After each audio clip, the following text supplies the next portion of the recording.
Good afternoon. My name is Dr. Ilana Horwitz, and I am the incoming Fields-Rayant Chair in Contemporary Jewish Life at the Stuart and Suzanne Grant Center for the American Jewish Experience here at Tulane University.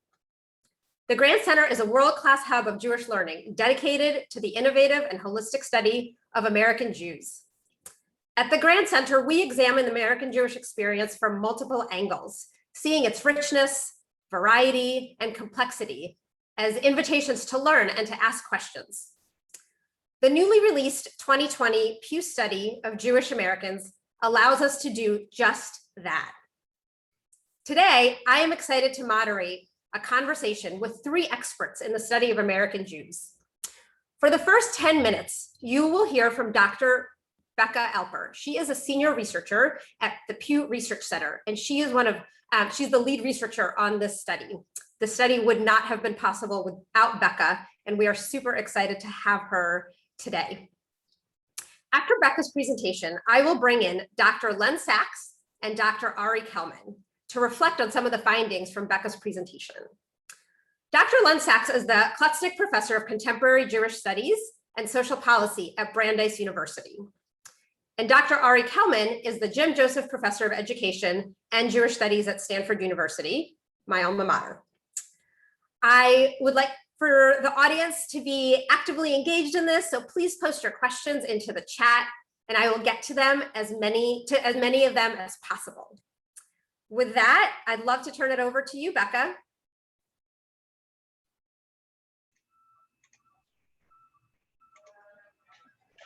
Thanks, Ilana. Hi, everyone. Thanks for joining us today to hear about the Center's latest survey of Jewish Americans. Before we dig into the data, I need to first tell you a little bit about Pew Research Center. We're a nonprofit, nonpartisan, non-advocacy research center. We study religion because we think it's important, not because we are promoting any particular religion or even religion in general. We never take policy positions. We don't make recommendations. Pew Research Center does not have any clients. We don't have any advertisers, and we don't sell anything to anyone. Everything we do is freely available on our website. Our funding comes primarily from the Pew Charitable Trust, which is our parent organization. For some particularly complex and costly projects, we also receive additional funding from individuals and foundations. In the case of the 2020 study of Jewish Americans, just like our 2013 study, the funding came from two sources, the Pew Charitable Trust and the Neubauer Family Foundation. Also, for some projects, we form an advisory board to lend additional expertise, which we did in this case as well. And Ari and Len, who you'll be hearing from later on, were both part of that group and offered us their wisdom and guidance all along the way. So I just want to thank them for that as we get going. So the survey was conducted online and by mail using an address-based sample drawn from the United States Postal Service's National List of Residential Addresses.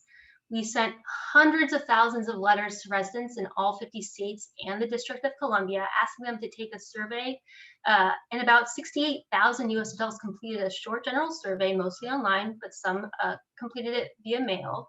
Those who identified as Jewish in some way were given a longer survey to complete. We did the survey this way because it's now the best way to do a nationally representative survey due to declining response rates to phone surveys. We got a much higher response rate by recruiting respondents by mail and asking them to take the survey online or on paper than if we had done it again by phone as we did in 2013. The report largely focuses on about 4,700 US adults who identify as Jewish. About 3,800 are Jews by religion. These are people who say their religion is Jewish and do not profess any other religion. And we also look at nearly 900 respondents who are Jews of no religion. These are people who describe themselves religiously as atheists, agnostic, or nothing in particular, but who have a Jewish parent or were raised Jewish and who still consider themselves Jewish in some way, such as ethnically, culturally, or because of their family background. The survey was designed before the coronavirus pandemic, designed entirely before it. Most of the data collection also occurred before the pandemic really ramped up. So what you're seeing is mostly a snapshot of the before times. To examine the impact of switching from a phone survey in 2013 to an online and mail survey in 2020, we conducted an experiment with a separate group of nearly 2,300 Jewish respondents. None of these experiment participants were counted in as a respondent in our main survey. And we randomly assigned some to be interviewed by phone and others to answer the same questions online or by mail. And we used this experiment to help us determine whether the results of the new study can be compared to the results of the 2013 study. And what we found is that we generally cannot make those comparisons, and we strongly advise that you don't make those comparisons either. And assume that if you were to compare 2-point estimates from the 2013 survey and the 2020 survey, that any differences represent real change. The most which we found out just has too much of an impact on the way respondents answer survey questions to permit any or many direct comparisons. There are some, and we point that out in the report, and I'll be talking about some of those on the next slide. So what do we find? We see some evidence of stability among US Jews. We see that the Jewish population is fairly stable in percentage terms, keeping pace with the US population growth overall, but is rising in absolute numbers. In 2013, about 2% of US adults, of the US adult population identified as Jewish, and the current survey finds a similar share, 2.4%. The share of Jews who identify as Orthodox, Conservative, Reform, or another branch of Judaism, like the Reconstructionist movement or Humanist Judaism, or who do not affiliate with a particular branch, remains similar. And we also see that the stability extends to intermarriage as well. Overall, intermarriage rates look pretty similar, as you can see over here in the chart on the right.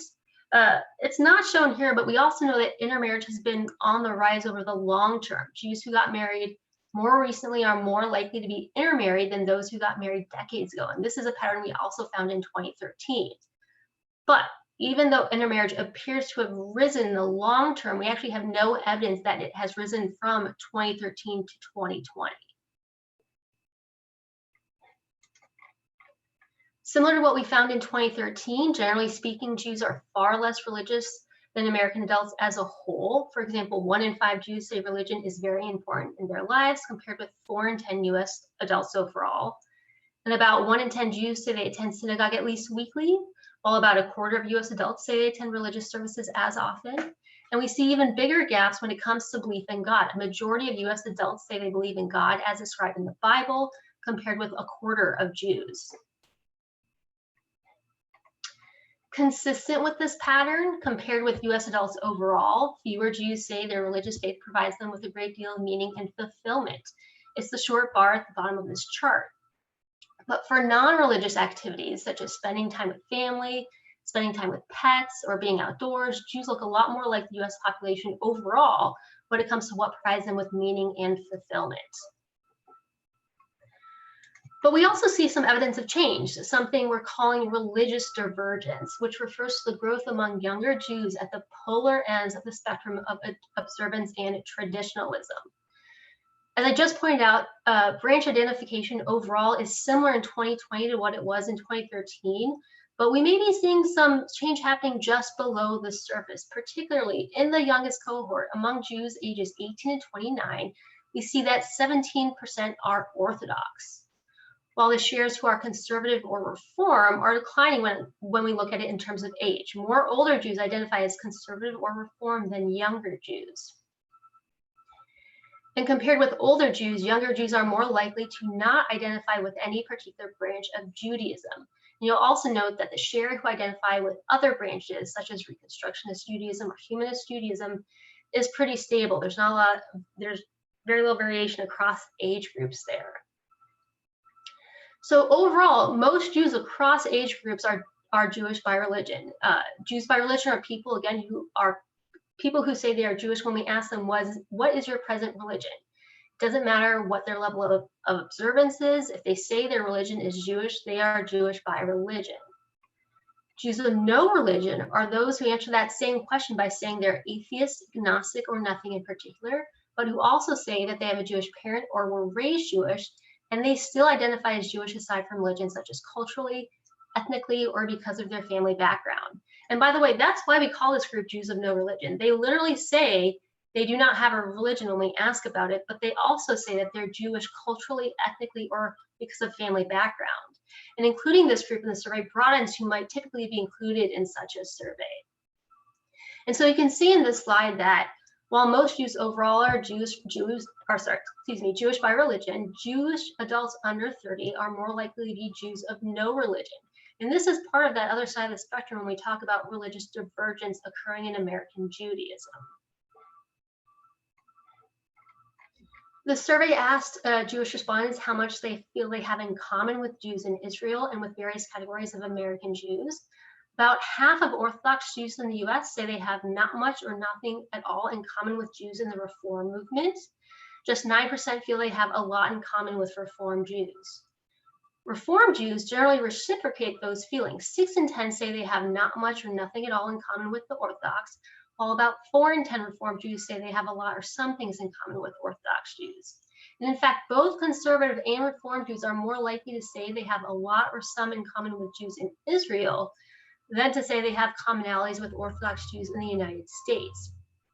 And Orthodox Jews are far more likely to say they have a lot or some in common with Israeli Jews than to say they have the same about their conservative and Reform counterparts in the US. In the 2020 survey, roughly 9 in 10 US Jewish adults identify as white non-Hispanic, while 8% identify as Hispanic, Black, or with other or multiple races. However, among Jewish adults under 30, 85% identify as white non-Hispanic, while 15% identify with all other categories. And that is much more racial and ethnic diversity than the survey finds among Jews ages 15 older, 97% of which are white non-Hispanic. Now, overall, 17% of Jews surveyed live in households in which at least one child or adult is Black, Hispanic, Asian, some other non-white race or ethnicity, or multiracial. When we look at just 18 to 29-year-olds, that number becomes 29%. 29% of Jews under 30 live in a household where at least one adult or child is Black, Hispanic, Asian, some other non-white race or ethnicity, or multiracial. So I just quickly talked about some stability we're seeing and also some aspects of changes, but keep in mind that we wrote literally 248-page report that has a lot more information in there about Jewish identity, religious practices, cultural engagement, questions exploring anti-Semitism, feelings about Israel, and so on. There's a lot in there. So if there's something you want to find out more about, it's probably in the report, and I encourage you to go check that out later. But with that, I'll stop now and hand you back over to Ilana. Thank you so much, Becca. And before I bring in Ari and Len, I do see that we have Suzanne and Stuart Grant in the audience, and it's really because of their very generous gift and support for the study of contemporary American Jewry that we're even able to have this conversation and have the center. So Stuart and Suzanne, I know you're out there. Thank you again for making this conversation even possible. So with that, I'm going to turn to you, Ari and Len. There are so many things we could talk about with this study. And so where I want to start with is this. So there are different ways that we could go about studying American Jews. Survey data is one of them, but certainly not the only way. I'm wondering if you could talk about some of the advantages and some of the disadvantages of using survey data. What should we be mindful of as we interpret the data? Ari, let me start with you. Sure. I was going to say you should start with Len, but thanks so much, Ilana. Thanks to the Grant Center, and thanks to Becca for kicking us off. And thanks also to the staff of Tulane and the Grant Center for running all the back end things, and that will hopefully let the next hour, 45 minutes run fairly smoothly. Quantitative data, survey data tell us big picture things with fairly, in a fairly coarse way at times. That is, the instrument only allows, in many respects, for responses that correspond to the structure of the questions that are asked. You can only get answers to the questions that appear on the survey, and then you can often only get answers that that correspond to the question response options. So that allows you, but there's an expedience to that. That is, you're taking a sorry about that. Sorry, that was my phone ringing. one of the upsides to that process is you're essentially taking a stamp and you're applying it to a broad, a much bigger population than you could if you were trying to interview people face to face. So it allows you to take a fairly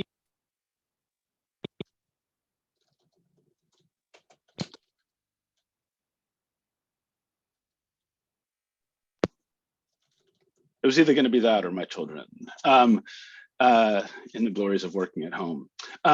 So it allows you to take an instrument and apply it to a very, very broad population and get very, very broad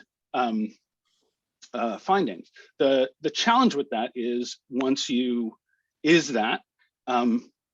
you don't get the kind of resolution that you would get if you were out doing interviews, or if you were doing ethnography. If I was embedded in a synagogue every, say, Saturday for a year, I would understand what religiosity and religious performance and religious life was like with much greater resolution than I could if I just asked people if they go to synagogue, if they pray, what happens when they pray, do they light Shabbat candles, and so on. The survey is great for the broad portrait things, but it's not great on the hairier details of some of that, some of the depth of that resolution that you can get with more research methods that rely more on conversations or interactions between individual people in real space in real time. Thanks. Len, how about you? Can you talk maybe about some of the aspects of reliability, and again, what are the advantages or disadvantages of using survey data to understand American or Jewish Americans? Sure. First of all, thank you, Ilana. Thank you to the Center for sponsoring this. I agree with Ari that a survey is a blunt instrument. It gives you the big picture, and you need other means to get some of the details. But what it does do is that it deals with the fact that each of us privileges our own experiences, our personal experiences. We see the world through our own history. Surveys, and particular scientific surveys that ask questions of a representative sample, give us perspective. They, if you will, control our personal biases. We may think that everybody is like us, or every synagogue is like the synagogue that we grew up in, or the Hebrew school that we went to, and that everybody shares our attitudes about Israel and about God and about the world. What a scientific survey of a probability sample does is it allows us to see what other people think and believe, and that's quite important. It's important to note, however, that a survey is not a census. We've just 2 weeks ago read in Torah the parasha, the Torah portion that describes the census in the desert. That's not what a survey is. You sample a very small number of people. In this case, it was in the end several thousand, but that's a relatively small number of the total population. And it doesn't yield exact numbers. It gives us estimates, and we have to be very careful in comparing numbers that we're not comparing differences that really aren't differences. They're just a function of sampling.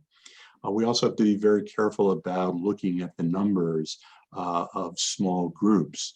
So a lot of the report is about subgroups, young people who have a particular denomination.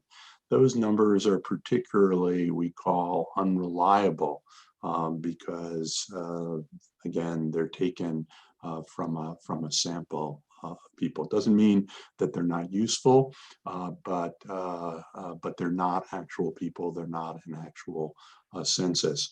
The bottom line is that a cross-sectional survey like Pew provides wonderful and important information, but it's a snapshot, it's not a movie, and we've got to combine it with lots of other information and knowledge that we have to get a true picture of the state of American Jewry. Thank you to you both. So I want to stick with this theme around numbers. And so for much of this last, let's say 60 years, there has been a big concern about Jewish continuity. That is this concern that American Judaism would die out because of rising rates of intermarriage, because of declining birth rates, and that American Jews would essentially die out over time. I'm wondering what you make of this current survey in terms of like, what does the current portrait of American Jews tell us about the state of American Jewry? Is continuity still the central concern? Len, I'll start with you this time. Well, you're absolutely correct. It was 1963 that Look magazine had this cover article, The Vanishing American Jew, and led to the narrative of American Jewish life, that American Jews were on the brink of extinction. There weren't supposed to be non-Orthodox Jews in the second decade of the 21st century. I believe that the Pew study helps to put this to rest. The estimate of the population at 7.5 million is 2 million more than the population in 1990. It's consistent with other data, the work that my colleagues and I do in the American Jewish Population Project. It comes up with almost the same number. Our number is 7.6 million. As Becka noted, the proportion of Jews in America has remained in terms of the overall population at relatively steady, a bit over 2%, and that's been the case for more than 3 decades. The reasons for the growth of U.S. Jewry, the reason that this narrative of the vanishing Jew is I think, ready to be put to rest, is not different from some of the reasons that the American population is increasing. Immigration, for example, that immigration from the FSU, from South America, even from Israel. But it's also a function, and this is perhaps unique to the Jewish population, it's a function of intermarriage. One issue is that more Jews who marry non-Jews are staying identified as Jews. There was a time when if you married a non-Jew, you were excluded, you were shunned. People sat shiva for the Jew who married a non-Jew. That doesn't happen anymore. At the same time, more children of intermarried parents are being raised as Jews. The study says approximately 70%, and that's more than double what it was for generations in earlier eras. So I think that the American Jewish population has grown. We haven't vanished. The nature of what it means to be Jewish today may be changing, but I don't think there's any question that the Jewish population is increasing and steadily so. Great, thank you. And I'll probably pick up on that point about the nature of what it means to be Jewish changing in a little bit, so prepare for that. Ari, what do you think? Should we be concerned about Jewish continuity, or are we over that, as Len says? Does this study sort of put that narrative to rest? I mean, in the minds of many people, seeing the overall population numbers from this study are perhaps going to lay that to rest. I think the bigger question isn't that continuity is a real thing in the world, but continuity was a concept mobilized by leaders in the American Jewish community to advance a set of agendas, educational, political, and philanthropic and otherwise, to rally people around a certain cause. And so for me, it's not as if continuity lives or dies by the overall number of American Jews.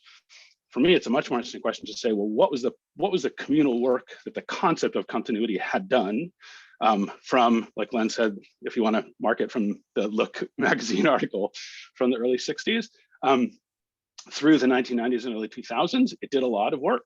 And people who are committed to that narrative, which Simon Rudovich traces back going much further when he calls the Jews the ever-dying people, that narrative is attractive to many people, that we are always in the throes of being the last generation of the Jewish people.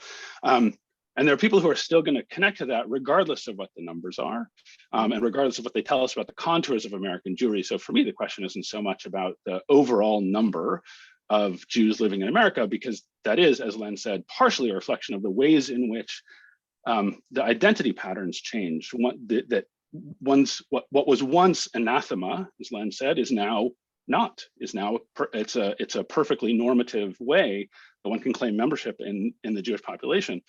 Does that mean that the Jewish people are dying out? Does it mean that we've just like moved the goalposts on the definition of what it means to be a Jew?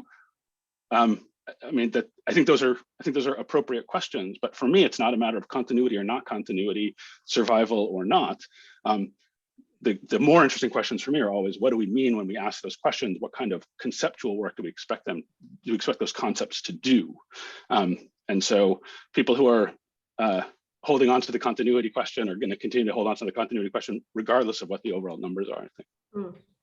Yeah, that's a really interesting perspective, right? That numbers can actually tell you how many people there are, versus there's this idea of like, it can be used to maybe bring people together in some sort of agenda. So Ari, if we were to move away, like if people were willing to move away from the continuity narrative or a crisis as the thing that rallies Jews around a particular issue, is there anything else that you see emerging as an issue around which that might replace the continuity narrative as from the survey? Like, are there other things that people could be rallying around? It's not my wheelhouse. I figured you have the historical perspective, so I thought I'd throw that one in there. But if you don't have a comment on it, it's okay. Yeah, not really. People are going to find things in there for sure. Okay. So Len, you noted that the nature of what it means to be Jewish could be changing. Can you speak to that a little bit more? What do you mean by that? Well, it may not have changed as much as our conceptions may have changed. I come from the Mordecai Kaplan school. I believe Judaism is a civilization. And the first piece of that civilization and the first principle is belonging. That to be Jewish is to be part of and connected to other people who share some kind of cultural, historical, ethical commonalities. And this isn't to criticize Pew, but this study was done by Pew Center on Religion and Public Life. And Judaism is a different kind of religion. It has some of the same roots as others, and I don't want to create a differentiation where there isn't one. But to be Jewish is to feel this sense of belonging. It is to behave in a particular way. Belief is only part of it. And so you can be, I'll call it a good Jew, and be agnostic or atheist. One of the interesting things is that there's a question in the survey that asks, what does being Jewish mean to you? Is it religion? Is it culture? Is it ancestry? Well, most people, including many of the most religious, the people who are engaged in specific religious behaviors, say that it's culture and it's ancestry. And so to be Jewish, again, is to feel connected.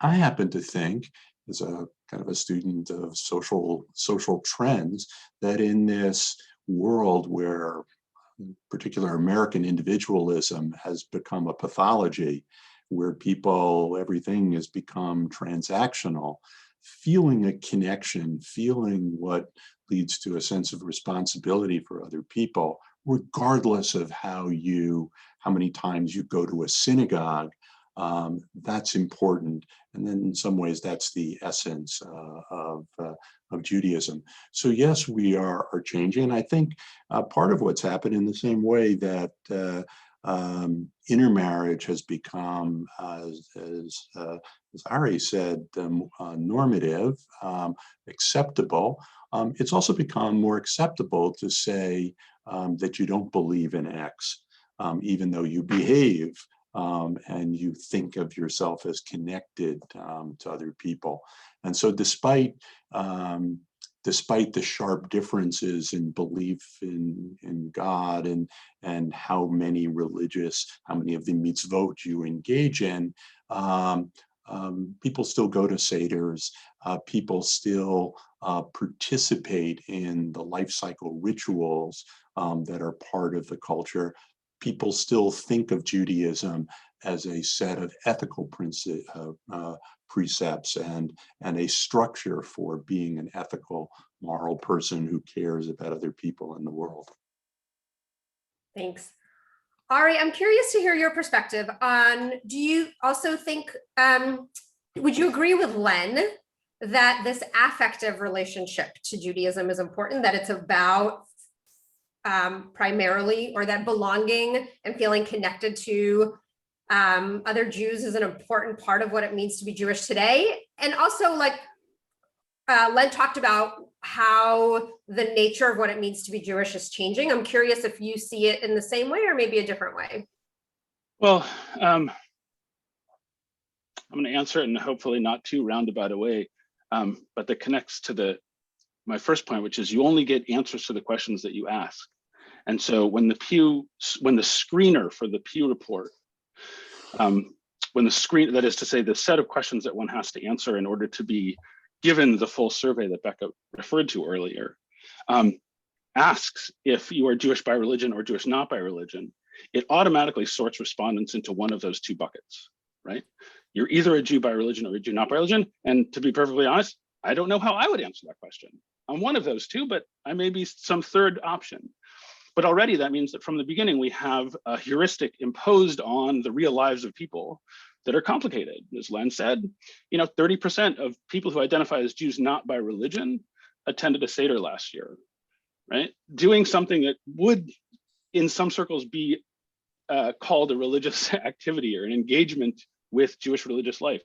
20% of Jews not by religion fasted all or part of Yom Kippur. Again, doing an activity, engaging in a behavior, like you said, that would, by some observers, be coded as a religious behavior. And these are people who identify as not religious.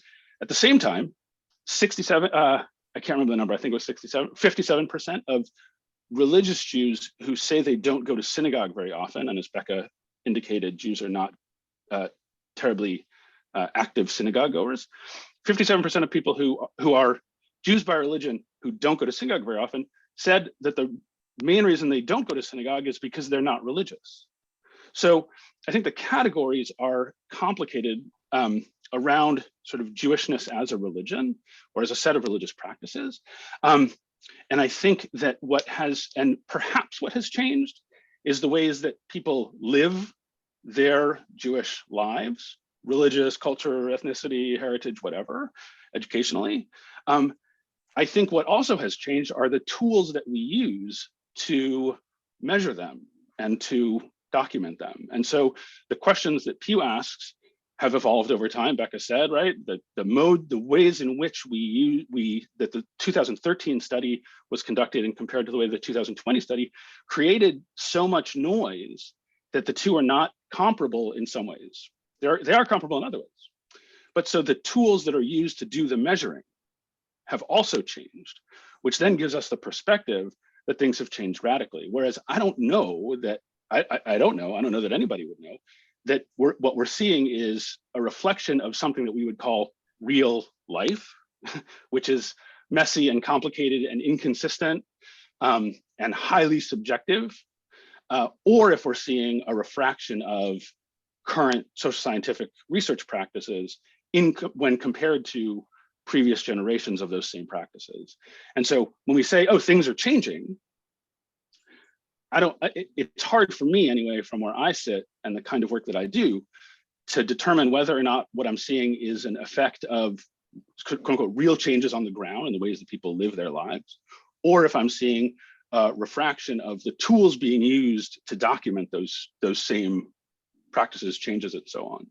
And I don't know. I think what's always interesting to me, like Len said, this is a snapshot and not a film. what does a snapshot tell us? And for me, that's a matter of what is revealed through the data that comes out, but also we need to pay attention to the tools that are used to gather and analyze those data so that we can look at both of those things together.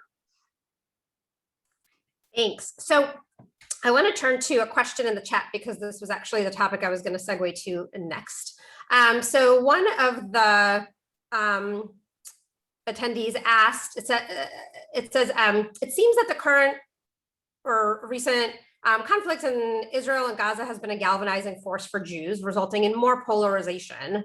And I wanted to hear from you both about what did the 2020 Pew study tell us about Israel, Jewish Americans' relationship with Israel. Certainly there is some generational change going on, and there are some differences based on Jews by religion and not by religion, and in many other ways. But there were a lot of differences based on political attitudes and how people think different presidents have been handling the situation, and in general, like their emotional attachment to Israel. Ari, let me start with you. Talk about your sense of what the survey says about Jewish Americans' relationship to Israel and how it can maybe help us understand what's happening now, if at all. I don't know how good it would be to, I don't know how to understand what's happening in American Jewish life well at all right now. I can say that. I think that is, from my perspective, still mostly at home. I read the newspaper and I look at social media, so it's really hard to detect. It's really hard for me to say anything at all about what's happening, sort of broad strokes, in American Jewish life. And so, for me anyway, looking over the study in the wake of the events of the last couple of weeks has been like Becca said, this is it's a snapshot of the before times, and it's before. There's a few layers of that kind of before for me. Certainly the generational differences are there, but we've seen those before. For me, the most interesting part of that question was I think it was Becca's last slide, or second to last slide maybe, which was the ways in which American Jews see themselves as having common cause with other American Jews or with Israelis, and the propensity of American Jews to see themselves as having common cause with Israeli Jews, I should say, and less propensity to do so with other denominations of American Jews. That to me was super interesting. It doesn't necessarily tell me anything about people's politics with respect to Israel and Palestine, or with respect to the governments of those two entities, because it didn't ask that question. I think the other thing that was interesting to me, and I'll have to dig it up in the report, was the sense of American Jew, how much faith American Jews had in the sort of good faith efforts of the Israeli government to pursue a peaceful solution, and how much faith they had in the leadership of Palestinians to do the same. So I have to dig them up, but I remember being struck by that as well. Thanks. Len, what do you think this survey tells us about Jewish Americans' relationship with Israel? First of all, over 80% of the respondents said that caring about Israel is an important or an essential part of being Jewish. And it was the overwhelming majority of each age group. It was also the overwhelming majority of the Jews of no religion. So most American Jews feel Israel is important. The dividing line is between American Jews, the nearly 50% who have visited or even lived in Israel, and those who have not. And by and large, those who I'll call it know something about Israel. I'm going to make a little leap here from having visited Israel to knowing something about Israel, are, and even I suspect if we did the survey this week, are still highly connected to Israel. The question in the survey was how emotionally attached are you to Israel?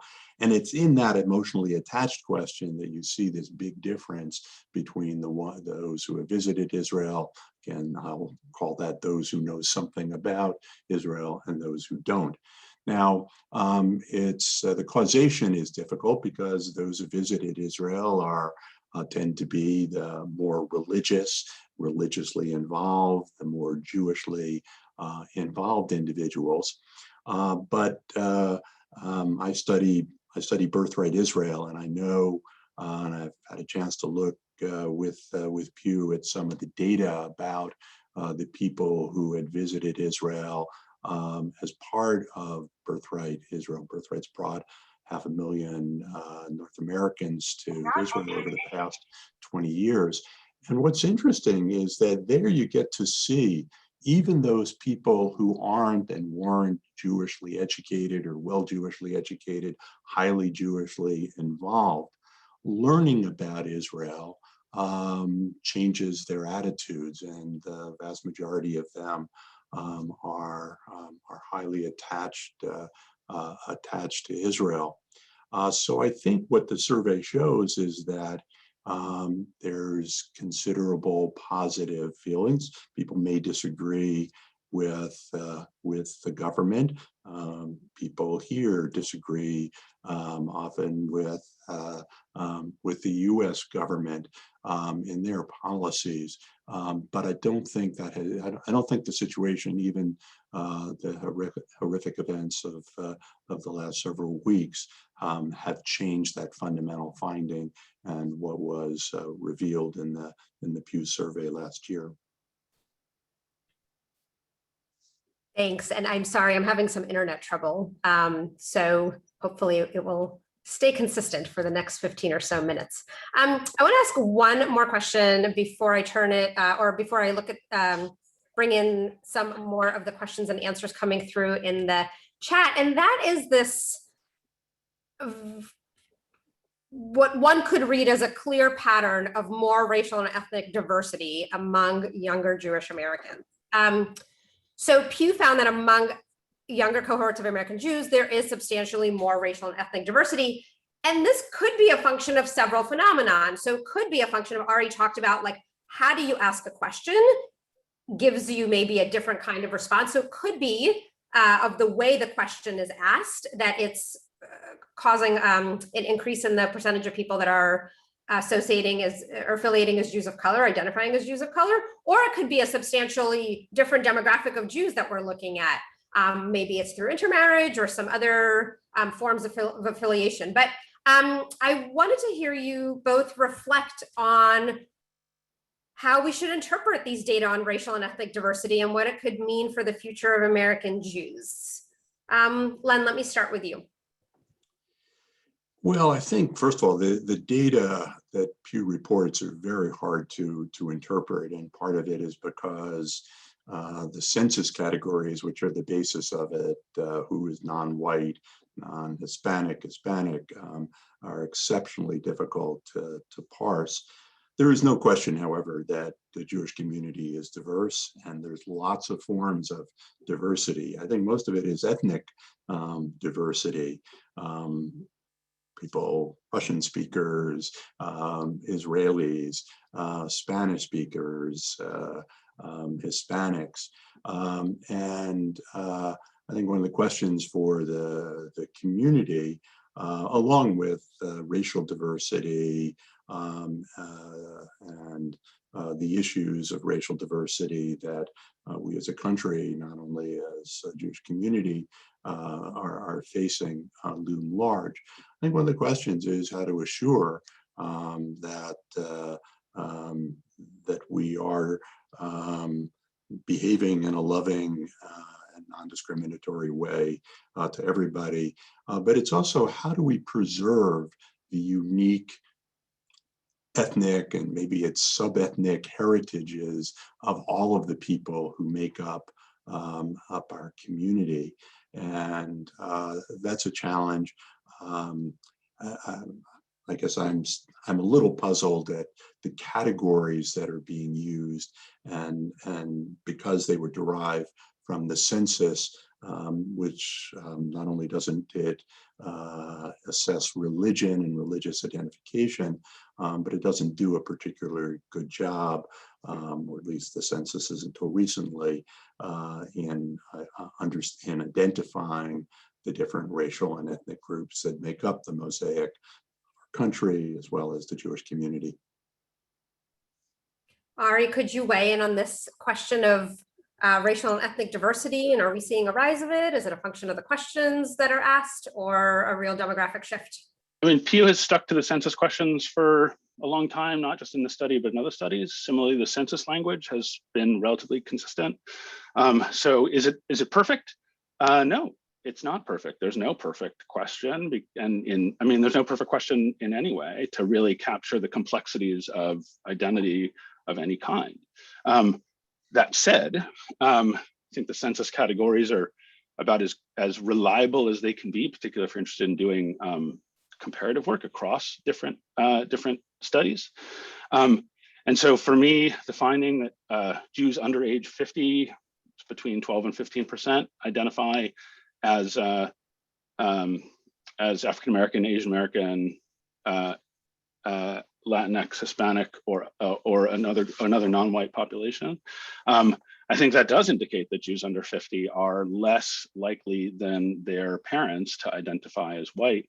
And so for me, it's pretty clear cut. In as much as we want to interrogate any question in any question category, I'm happy to do that, but then we need to apply those same, we ought to apply those same tools to all the questions on the study, not just those that make us see our own Jewish communities in a different way. I think ultimately the question for American Jews. And so let's say, and so the Pew study, found that 8 came up with a low of 8 and a high of 17. And what I appreciated about of 17%, what I appreciated about the Pew study was there, again, in the sort of nonpartisan, non-advocacy way that they do all of their work, is they said, here's a menu of ways in which you, the respondents, could decide to count the percentage of non-white American Jews. And then if you want to count them in this way, you can count them in this, you end up with this number. If you want to count them in that way, you end up with a different number, which is sort of showing the ways in which we can use numbers to tell stories, and the ways in which the numbers are not themselves sort of real, but they're refractions of reality. And so for me, that whole section of the report about racial and ethnic diversity is illustrative of the future. One thing we know about younger American Jews is that they tend to become older American Jews. And so that the older generations, and so there's this precipitous drop off in non-white identified American Jews over the age of 50. But we know that the future is in the hands of the young, and American Jew, and the Pew study only went from the youngest respondents were 18. And so if we know that between 12 and 15% of American Jews, according to the Pew study, under the age of 50 identify as non-white. And we know that 17% of all Jewish households include non-white identified members. Then, I mean, I'm not a demographer, but I can surmise that the next generation of American Jews below the age of 18, probably the numbers of non-white identified Jews are higher. Can I just respond, and just simple in terms of the census? Actually, the census has changed its questions. They changed in 2020, and the definitions are being used are based on the 2010 census definitions. And the problem for using the census categories with the Jewish community is that on the one hand, the census says you're white if you came from a European country, North Africa, or the Middle East. And it doesn't really work well for Jews. And so you have lots of Hispanic, and I'll put that in air quotes, Jews who are Ashkenazim, and because there was a question about your identity as Ashkenazi, Sephardi, and again, I just don't think that the 2010 definitions work, and they work for the Jewish community. If I can, I saw a couple of the questions, Ilana, in the chat, and I would love to give brief responses to those. Sure, yeah, I was just about to ask some of them, but if there are some that you are called to, please go for it. So let me just respond on the BDS one. One of the things we've been tracking this among college students and young Can you repeat adults. the question, Len, or like give just the So, nature of so the there was a question? question about BDS. How do you explain that a larger number aren't strongly opposed to BDS? And we've been studying it, we've been following it in young adult populations. And one of the problems is that until recently, you didn't even have half of young people knowing what BDS was. And in some ways, the irony is that the Jewish community's response to BDS has been to teach people what BDS is. But a lot of it is that people they simply don't know what it is. The other question, and in some ways, it's a profound question. So what does it really mean to belong? And in a world where so many people, where intermarriage is accepted, what does it mean? For those who observed Shavuot and read the book or reread the book of Ruth, so much of our story as a Jewish people is the story of our relations with non-Jews and how we brought them in, whether it's Ruth, who says, basically, I'm with you. Where you go, I go.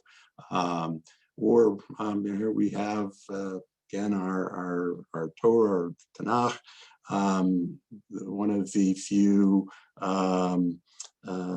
parshiot named after individuals is named after Moshe's father-in-law, again, a non-Jew. So it's not like Judaism as a religious tradition never considered the relationships that we had. Developed, the rabbis developed all sorts of rules about marriage and so on later on. But for those of us who live in the diaspora, who live in an essentially non-Jewish Jewish community, it is not unexpected that as we became more accepted, that our families were also more integrated with others. As I said earlier, though, what is particularly interesting about the Pew data is the degree to which these intermarried families are actually raising Jewish children, providing Jewish education to their offspring. Thanks. So I want to take some questions from the very active chat. Here I'm going to feel like a radio talk show host. So here I want to bring in the voice of Marilyn Miller. So she asks, does this new data suggest or more deeply imply that defining Judaism as a civilization is itself problematic? Doesn't it show that the definition of belonging to Judaism has itself shifted, given the acceptance of interfaith relationships and expansions of non-whites who self-identify as Jewish? Do either of you want to take that one or respond to that? Len, I know it was you who talked about Judaism as a civilization. I was trying to respond to that question. By, okay. Right. I don't know, Marilyn, if I answered it well, but that was my attempt. I guess I don't think it's a fundamental change. Although obviously living in and predominantly Christian non-Jewish country is different. It's different than living in Israel. So here, I think, Ari, I want to ask you this question, which comes from Adam Bronstone, I think. Sorry, I can't see the full last name. So he says, I'm interested in the data with respect to Holocaust and how important the Holocaust still is. Can you speak to sort of like the role that the Holocaust plays in the imaginations of American Jews and how we're seeing changes or no changes in people's sort of view that maybe is like an essential part of what it means to be Jewish? Yeah, thanks, Adam. This question comes up a lot because I remember in the 2013 study, and again in this study, remembering the Holocaust ends up among the most sort of the strongest signals of Jews, the percentage of Jews who say that remembering the Holocaust is an essential part of what being Jewish means to them. And so in this one, 76% of respondents said that. I think, again, and I'm sorry, I feel like I sound like a one-trick pony. I think it's an artifact of the question. That is to say, if you ask an American Jew if remembering the Holocaust is an essential part of being Jewish, depending on the responses that one is presented with, I think a lot of people are going to say yes. Do I think that most American Jews, to that question, I think they would answer affirmatively to that question, which explains part of this. But I think that most American Jews walk around most of their lives, sort of most of their days, thinking about the Holocaust? Probably not. I think the most American Jews spend their lives even when they're engaging in other Jewish activities, sort of layering the Holocaust or weaving the Holocaust narratives or Holocaust memories through those things. No, I don't think they do. That is to say, if we studied people ethnographically to understand how it was that they did what they did or why they were doing what they were doing, I don't actually think we would find a lot of traces of sort of remembering the Holocaust in those behaviors or those activities. But I think when presented with a question, there's a sort of social desirability thing happening where I think people are going to answer in the affirmative, even if it doesn't reflect it, which is fine aspirationally, but I don't think it reflects the sort of lived lives. This is one of those places where ethnographic data, interview data is perhaps richer than a survey question. I think that we wouldn't see it, but I think I think the question elicits a certain kind of response. Great. I think I have time for one more quick question. I'm going to give this one to Becka because I think the answer will be a quick one. One of the attendees was wondering why Pew chose to do a study so quickly. If one was done in 2013, why didn't you guys wait, let's say, a decade? Yeah, that's a good question. What we do and when is dependent on a lot of factors, a broader agenda, when we think that the time is right. Some things are patterns, some things are not. For example, we've done 3 studies of Muslim Americans, once in 2007, once in 2011, and once in 2017. And each time is because we felt there was an important moment to ask about. And so, it's just, the timing was right for now to re-explore, the attitudes and opinions of Jews, and it fit well with kind of some other things we have in the pipeline. So it's a mix of events of why. I actually would just like to comment on something about the Holocaust question for a second, if I can. So Ari mentioned the social desirability bias, and that's a very good point. But I'll also just point out that, our 2013 survey was done on the phone, and our new survey was done online or via mail, so people weren't administered the question. So actually the social desirability bias kind of goes away, and they're not comparable from year to year. There's a mode effect, but even so, the broad pattern still exists that in 2013, it was among the most common things deemed essential, as was in 2020. Now, it certainly doesn't, get at the lived experiences Ari was pointing out, but in terms of that bias, because we've done it on 2 different modes, I think we can kind of rule out at least that part of it into the component of what might be going on with people reporting that remembering the Holocaust is essential to them. Great, thank you so much. So with that, I unfortunately have to bring this to a close, even though there are a lot of other really good questions in the chat. I do urge people to reach out. First of all, you can read the Pew report. I'm posting the link again.